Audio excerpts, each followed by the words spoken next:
brought to you by Chandigarh University Uttar Pradesh campus. Scholarship से सपने की नई राह देने वाली चंडीगढ़ यूनिवर्सिटी अब उत्तर प्रदेश कैंपस में भी बिखेरेगी उम्मीदों की रोशनी, क्योंकि हमने भारत से सीखा है। तो अखिलेश यादव का नया घर कहां बन रहा है? जी हां, जिस बात के लिए उन्हें सबसे ज्यादा सुनाया जाता रहा कि आप तो बाहरी हैं, आप तो बाहरी हैं, बीजेपी के नेता उन पर अटैक करते रहे कि आप तो बाहरी हैं। जी हां, अब अखिलेश यादव का, उनकी पार्टी का एक नया घर बन रहा है। कहां बन रहा है और क्यों समाजवादी पार्टी के लिए और अखिलेश यादव के लिए वहां घर बनाना जरूरी था, हम समझेंगे। इशारा भी कर दें, मामला आजमगढ़ का है। और दूसरी तरफ आज सोनेलाल पटेल की जयंती थी और इस जयंती के अवसर पर एक तरफ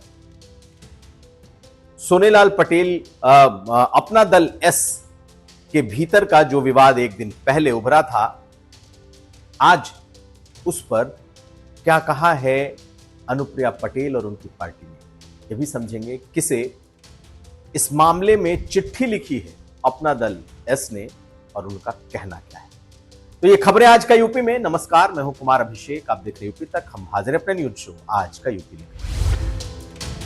जी हां, तो एक नया घर बन रहा है, घर भी, पार्टी दफ्तर भी, और ये बन रहा है आजमगढ़ में। अखिलेश यादव कल आजमगढ़ जा रहे हैं और आजमगढ़ में इस नए घर के का गृह प्रवेश भी है। घर का भी है और पार्टी दफ्तर का भी है। पार्टी ने वहां पर एक जमीन खरीदी और वहां पर एक बड़ा पार्टी दफ्तर बनाया गया है और पार्टी दफ्तर के साथ साथ एक आवास भी बना है। कल अखिलेश यादव वहां अपने कार्यकर्ताओं की एक बार मीटिंग भी करेंगे और पार्टी के इस कार्यालय और घर का उद्घाटन भी करेंगे। आखिर अखिलेश यादव को, जिनका अपना घर लखनऊ में भी है, सैफई में भी है, उन्हें आजमगढ़ में इस घर को बनाने की जरूरत क्या पड़ी? याद करिए, जब आजमगढ़ से अखिलेश यादव चुनाव लड़ रहे थे, तब बीजेपी ने जो सबसे बड़ा मुद्दा बनाया था वो यही था कि सैफई के लोग यहां आजमगढ़ कहां आ रहे हैं। जो सैफई का है वो यहां आकर चुनाव लड़ रहा है, उन पर बाहरी होने के आरोप भी लगाए गए। हालांकि चाहे मुलायम सिंह हो या अखिलेश यादव हो, इनका सियासी कद इतना बड़ा है कि उन्हें कोई रोक नहीं सकता। और यही हुआ भी, ना मुलायम सिंह कभी हारे, ना अखिलेश यादव।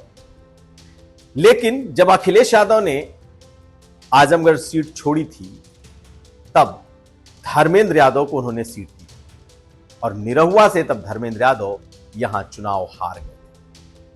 और उसमें जो मुद्दा बना था, उसमें एक बड़ा मुद्दा यह भी था कि धर्मेंद्र यादव तो सैफई के हैं, यादव परिवार के हैं, उनका तो यहां घर ही नहीं, ये लोग तो बाहरी हैं।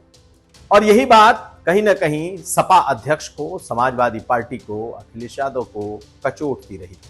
जब मुलायम सिंह यादव थे तब भी, जब मुलायम सिंह यादव वहां से सांसद थे तब भी, और जब अखिलेश यादव वहां से सांसद थे तब भी, हमेशा इस बात की कोशिश होती रही कि वहां भी यादव परिवार का एक घर, एक बड़ी पार्टी होनी चाहिए। तो अब वो बनकर तैयार है और कल उसका गृह प्रवेश हो रहा है। कल वहां भंडारा है, पूजन है, अखिलेश यादव उसमें जाएंगे। पहले आप इस घर की, इस पार्टी दफ्तर की एक तस्वीर देखिए। बिल्कुल समाजवादी पार्टी के मिजाज से मिलता जुलता ये घर, ये पार्टी दफ्तर अब बनकर पूरी तरीके से तैयार है। लेकिन आखिर यहां पर इसे बनाने की जरूरत क्यों पड़ी, इसे हम तफसील से भी समझेंगे। लेकिन सुनिए क्या कहा है धर्मेंद्र यादव ने, सुनिए क्या कहा है वहां के समाजवादी पार्टी के नेताओं ने, क्योंकि यहां की दोनों पार्लियामेंट, 10 विधानसभा सभी समाजवादी पार्टी के पास है। यानी कि इस वक्त यादव लैंड से भी बड़ा गढ़ आजमगढ़ है और अब उस गढ़ में अखिलेश यादव का दफ्तर और घर दोनों तैयार हो चुका है। सुनिए क्या कहा है धर्मेंद्र यादव ने और उनकी पार्टी के नेताओं ने। तो घर दिल में तो घर शुरू से था और मैं समझता हूँ आजमगढ़ का हर घर आदरणीय अखिलेश यादव जी का घर है। क्योंकि आजमगढ़ के वासियों के दिलों में वो बैठे हुए हैं। रही बात अपना घर बनने की, तो निश्चित तौर पर 3 तारीख को उसका गृह प्रवेश भी है, कार्यालय का भी उद्घाटन है। और मैं समझता हूँ आजमगढ़ के लोगों की जो भावना थी, उस भावना के अनुरूप आदरणीय राष्ट्रीय अध्यक्ष जी ने ये घर बनाने का मन भी बनाया, जिसका उद्घाटन 3 तारीख को करेंगे। नेताजी का भी सपना था कि एक घर अगर हमारा इटावा है तो दूसरा घर हमारा आजमगढ़ है। 10 सीट जो है नेताजी की झोली में है, दोनों सांसद का सीट झोली में है, जिला पंचायत और तमाम जो है सीटें आपकी झोली में है, यानी समाजवादी पार्टी की झोली में है। जो भी दूसरी सीट से चुनाव लड़ता है, अपने क्षेत्र से कहीं दूर जाकर चुनाव लड़ता है, तो उस पर बाहरी होने का आरोप लगता है।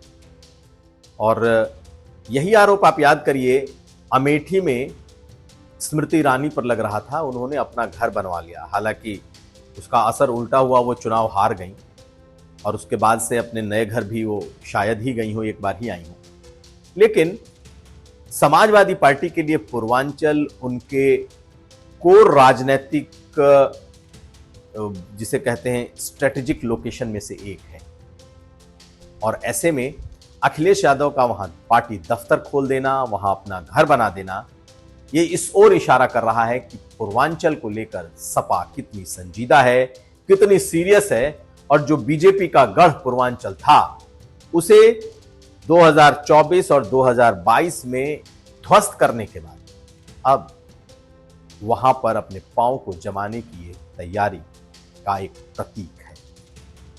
अगली खबर, और अब बात करेंगे अनुप्रिया पटेल की पार्टी के भीतर मचे एक घमासान की। जी हां, यूं तो अपना दल एस के भीतर पिछले कुछ दिनों में काफी उठापटक देखने को मिली। पहले उसके अध्यक्ष, महासचिव और उसके अल्पसंख्यक प्रकोष्ठ के कई नेताओं ने पार्टी पर और आशीष पटेल जो कि कार्यकारी अध्यक्ष हैं, उन पर आरोप लगाते हुए पार्टी से इस्तीफा दे दिया। हालांकि आशीष पटेल का कहना था कि उनके खिलाफ ऐसी ऐसी बातें हैं जो कही नहीं जा सकती, इसलिए उन्हें पार्टी से जाना ही था। अच्छा हुआ वो गए। लगा कि अनुप्रिया पटेल की पार्टी में सब ठीक ठाक होगा, लेकिन एक दिन पहले इसलिए क्योंकि आज सोनेलाल पटेल की जयंती मनाई जा रही है। अनुप्रिया पटेल लखनऊ में इस जन्म जयंती को मना रही हैं, तो उनकी दूसरी बेटी पल्लवी पटेल फैजाबाद में उनकी इस जन्म जयंती को मना रही हैं। परिवार सोनेलाल पटेल की जयंती मना रहा है। पार्टियां जो सोनेलाल पटेल को अपने महापुरुष की तरह देखती हैं, वो सारे उनकी जयंती मना रहे हैं।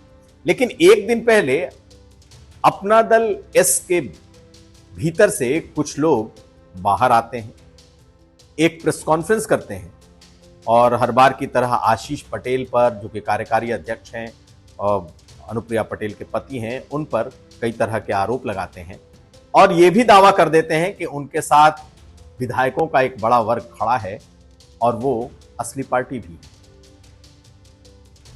उन्होंने अपने तरफ से अपनी कोशिश कर ली कि इस पार्टी के भीतर एक तूफान लाया जाए।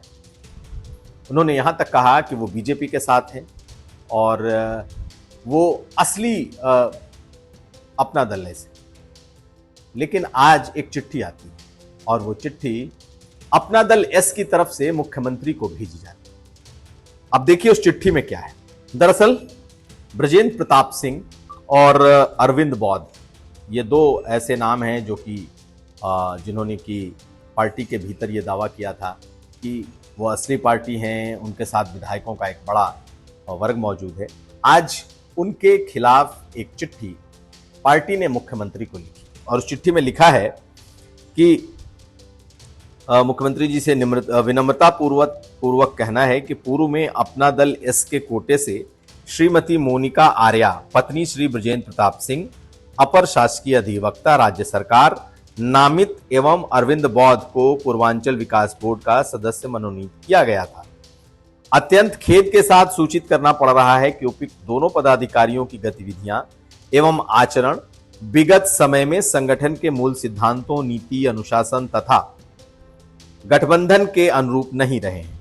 इन्होंने पार्टी की छवि को नुकसान पहुंचाने वाले वक्तव्य दिए हैं। जिससे संगठन की प्रतिष्ठा विश्वसनीयता प्रभावित होने के कारण 3 वर्ष पहले ही इन्हें पार्टी से निकाला जा चुका है।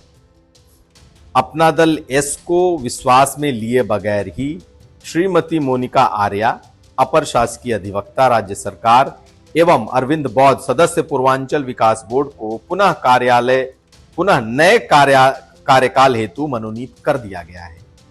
अतः आपसे अनुरोध है कि श्रीमती मोनिका आर्या, अरविंद बौद्ध को उनके वर्तमान पदों से तत्काल प्रभाव से हटाने की कृपा करें, ताकि गठबंधन की गरिमा बनी रहे एवं अपना दल एस के कार्यकर्ताओं में एनडीए गठबंधन के प्रति विश्वास और पारदर्शिता की भावना मजबूत हो। साथ ही उपरोक्त नामों के स्थान पर अपना दल एस कोटे से नए नाम को आपके सन्मुख अलग से प्रेषित किया जा रहा है। तो देखा जाए तो ये जो लेटर है ये अपने आप में काफी कुछ कहता है। 2 लोगों को जिन्हें अपना दल एस के कोटे से अलग अलग बोर्ड्स में नामित किया गया था,